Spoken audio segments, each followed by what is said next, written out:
मी आपल्याला एका मोठ्या संघर्षानंतर तुमच्या समोर येतोय.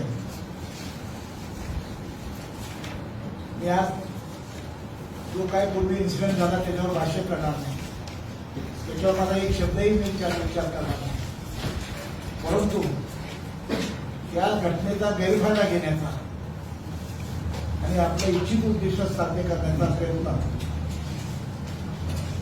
शहर मध्येचे आमदार देवेंद्र कोटे साहेब करतायत. आणि ही वस्तुस्थिती कशी सत्य आणि बरोबर आहे हे या पत्रकारापासून जनतेच्या न्यायालयात मी आपल्यासमोर येतोय. हे का करतायत, असं करण्याची त्यांची गरज का भासली, या सगळ्या प्रश्नाच्या उत्तराला मी आपल्यासमोर सामोरं जायला तयार आहे. तेव्हा पहिला प्रश्न असा आहे की छत्रपती शिवाजी शाळेच्या शिक्षण संपून हे स्थापन होऊन 65 वर्षे झाली आणि 65 वर्षे झाले. मी आता 7वा अध्यक्ष आहे. अध्यक्ष येत असतो आणि जात असतो. संस्थेच्या निवडणुका गुप्त मतदान पद्धतीने होत असतात. तेव्हा मी उद्या निवडणुकीत पराभूत झालो तर मी त्या संस्थेचा अध्यक्ष राहू शकत नाही.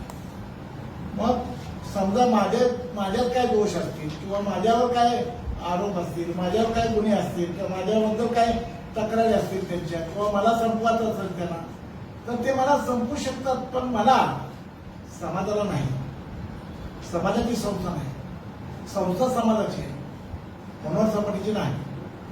मनोहर सपाटी आज आहे ना उद्या नाही. जखम हलगटाला आणि इंजेक्शन पकडलेला काय देतात. तुम्ही करा ना, माझ्यावर काय कारवाई करता येईल ते करा. मी कुठे दोषी असेल, मी कुठे सापडला असेल तुम्हाला, तर निश्चित मला सर तुम्ही कारवाई करा. लोकशाही आहे, तुम्हाला तो अधिकार आहे. योगेश पवारला अधिकार आहे, देवेंद्र कोटे साहेबांना अधिकार आहे, आणखीन कुणी असतील त्यांच्या बरोबर पाठवलं त्या सगळ्यांना अधिकार आहे. जर मी जनहिताच्या विरोधात कुठे वागलो असेल आणि जनहिताच्या विरोधात काही कृत्य केलं असेल तर मला चौकशी करा, मला काय फासाव द्या, काय अडचण नाही. पण समाजाची संस्था तुम्ही कशासाठी संपवता? जे लोकशाही पद्धतीने तिथं निवडणूक होतात, गुप्त पद्धतीनं मतदान निवडणुका होत आहे. आणि त्या संस्थेला तुम्ही टार्गेट का केलं? तिथे प्रशासन नेमण्याची तुमची भूमिका कशासाठी? तर तुमच्या पोटात लपलेला जो रोग आहे, संभाजीराव शिंदे प्रशाला तिला गरगर लागली आहे आणि ती जिवंत ठेवण्यासाठी तुम्ही माझी संस्था संपवताय. मुळात संभाजीराव शिंदे प्रशाला शासनाचा 3 किलोमीटरचा नियम तोडून एका शाळेच्या जवळ दुसरी शाळा 3 किलोमीटरच्या आत काढता येत नाही, तर ती बेकायदेशीररित्या तुम्ही इथं ट्रान्सफर केली, बेकायदेशीर दुसरीकडली शाळा इथं आणली आणि ती शाळा तुम्ही इथं चालवता. आता त्या शाळेला गरगर लागल्या विद्यार्थ्यांची स्पर्धा आहे, शैक्षणिक स्पर्धा आहे. आणि मग या स्पर्धेला सामोरं जात असताना तुम्ही कमी पडता आहात आणि तुम्हाला कमी पडत असतात म्हणून माझी शिवाजी बंद पडतात, छत्रपती शिवाजी महाराजांच्या नावाची शाळा बंद पडतात. गेली 65 वर्षे मी त्या शाळेचा विद्यार्थी आहे. आमचं समाजाचं अस्तित्व आहे, भूषण आहे सोलापूर. अशा शाळेला तुम्ही संपवण्याचा जो घाट घातल्याने प्रशासन आणि कुणाला नेमताय? अशासकीय मंडळ नेमताय. कोण आहे? नावं सांगितलं तर आश्चर्य वाटेल आपल्याला. समाजाचे समाजसेवक तरी नेमा, ज्यांनी शैक्षणिक क्षेत्रात काम करतायत. आपण कुणाला नेमताय? गुंड लोकांना नेमताय. म्हणजे कशासाठी ही शाळा संपवत आहे? माझी विनंती आहे आपल्याला आणि आमदार कोटे साहेबांना विनंती आहे, जर या संस्थेत काही भ्रष्टाचार असेल, या संस्थेचं काय बेकायदेशीर काम असेल, या संस्थेनं काय शासनाचा निधी लुटला असेल तर चौकशी करा. विना चौकशी प्रशासन नेमायचं कायद्याचं अस्तित्व आहे का नाही? विना चौकशी मला नोटीस द्या, संस्थेला नोटीस द्या, किंवा तुम्ही हे बंद बेकायदेशीर केले, ते बेकायदेशीर केले, असं काही नोटीस द्या. डायरेक्ट तुम्ही संस्थेत प्रशासन नेमण्याची कारवाई करतायत आणि मुख्यमंत्र्यांना गैरसमज करून देतायत.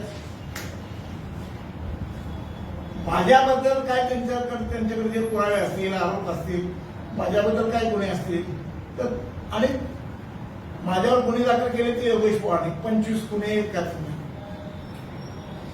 25 गुन्हे आहेत एकट्या माणसाचे. बार कौन्सिलनं चर्चा चौकशी केली त्यांच्याकडे की एका माणसाला वकिलाने एवढे गुन्हे दाखल करण्याचं कारण काय, ते देऊ शकले नाही उत्तर. चौकशी चालू त्यांची मात्र. पण हा भाग सोडून द्या, ह्या भागाशी मी बोलणार नाही का. पण प्रश्न असा आहे की मराठा समाज सेवा मंडळ ही संस्था मनोहर सपाटेच्या बापाची नाही. मनोहर सपाटेची ही संस्था नाही. ही संस्था सामाजिक आहे, चॅरिटेबल आहे, तिला नियम आहे, तिला घटना आहे, कायदा आहे आणि घटनेप्रमाणे काम करतोय. गुप्त पद्धतीने 5 वर्षांनी निवडणुका होत आहेत. कुठली लोकशाही कशा पद्धतीने तुम्ही करायला लागले आणि कसला सूड घेताय. माझा सूड घ्यायचा, मला गोळी घाला, मला गोळी घाला, मी घ्यायला तयार आहे. पण तुम्ही हे कशासाठी करताय. 5,000 विद्यार्थी शिकतायत, 500 कर्मचारी आहेत, या सगळ्यांच्या पोटावर पाय मारणार तुम्ही. या सगळ्यांसाठी आम्ही जनतेच्या न्यायाला जातो. माझी कोटे साहेबांना विनंती आहे, कोटे साहेब राजकीय सूड आणि राजकीय स्पर्धा जरूर करा. आम्ही तुमच्या विरुद्ध हारलो तर जनतेचा निर्णय आम्ही मान्य करतो. तुम्हाला जे करता येईल ते आमच्या विरुद्ध करा राजकारणात, आम्ही त्याच्याबद्दल बोलणार नाही. पण तुमची संस्था जिवंत ठेवण्यासाठी आमचं शिवाजीला मारू नका. संभाजी शिंदे प्रशासनाला जिवंत ठेवण्यासाठी शिवाजीला मारत असाल तर हा मनोहर सपाटे प्राणाचा बळी द्यायला तयार आहे. असं नाही तर लोकशाही मला पण एंड आहे का नाही, प्रत्येकाला मृत्यू आहे का नाही. मग माझी अशी विनंती आहे त्यांना की आपण दिलेलं पत्र ताबडतोब परत घ्या. एकतर्फी अशा पद्धतीची कारवाई करू नका.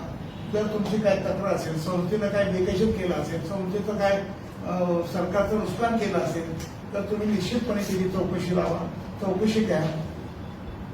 काय आमच्याकडे घोटाळा असेल काय असेल तर तुम्ही. पण प्रशासक नाही म्हणा, चॅरिटी कमिशनर त्यासाठी अथॉरिटी आहे.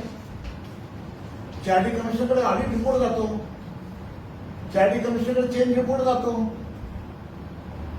चॅरिटी कमिशनर ते हजर आहेत. जे त्यांच्याकडे तक्रार करतात ते सगळे चॅरिटी कमिशनरकडे हजर आहेत.